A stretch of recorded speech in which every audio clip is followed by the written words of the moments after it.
HSC পরীক্ষায় fail করে যারা মরে যাওয়ার করছো নাটক, তারা এইসব নাটক বাদ দিয়ে বিয়ে করে নতুন জীবন সাজাও, তাদের জন্য আসি তো এই মিন্টু ঘটক। এই মিন্টু ঘটকের অভিজ্ঞতা নিয়ে কোনো প্রশ্ন হবে না। এই ঘটক এই গ্রামে এক পিস, আমার মাধ্যমে বিয়ে না করালে পরে দেখবে তোমাদের জীবন শেষ, তখন করবে আমাকে মিস। তাই আজই চলে আসো এই মিন্টু ঘটকের নিকট।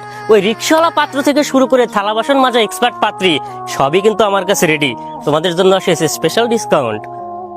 পড়াশোনা করে মেধাবীরা ঘরে চাকরির খুব দরকার, সার্টিফিকেট হাতে ব্যর্থ ছেলে, বাপে গালি দেয় কেমন সরকার। আঙ্কেল সরকার করছে ওই গদির চিন্তায়, কখন বুঝে যায় দেখবেন চামচা গুলাই চাকরি দিয়ে ওই ঘুষের টাকা খায়। তাই ছেলের ভালো থাকলে মেধা, কাকা আপনারও টাকা লাগবে, না হলে শিক্ষিত ছেলে চাকরির খোঁজে বেকার হয়ে থাকবে। এই জন্য পড়াশোনার পাশে কর্মের দরকার। ছেলেকে দিবেন চাপ, তাহলে অর্থের কাছে হেরে গেল শিক্ষা, সে শুরু করবে নতুন ধাপ। তো আপনাদের আজকে পরিচয় করিয়ে দিব জিএসএম রেহাট ট্রেনিং সেন্টারের সাথে, যারা এই বেকারত্ব দূর করার জন্যই ছেলেদেরকে শেখায় মোবাইল সার্ভিসিং এর দক্ষতা। আর এই মোবাইল সার্ভিসিং দেশ বিদেশে এই কাজের অনেক ডিমান্ড। তো যোগাযোগ করুন স্ক্রিনে দেয়া নাম্বারে, আর ভিজিট করতে পারেন তাদের ইউটিউব চ্যানেল বা ফেসবুক পেজে। বাইরে শিক্ষার সাথে নিজের হাতের কাজ শেখা মূল্যায়ন করে যে জন, ওই সার্টিফিকেটটাকে ধোকা দিলেও ইনশাল্লাহ ঘুরে দাঁড়ায় কিন্তু সেজন।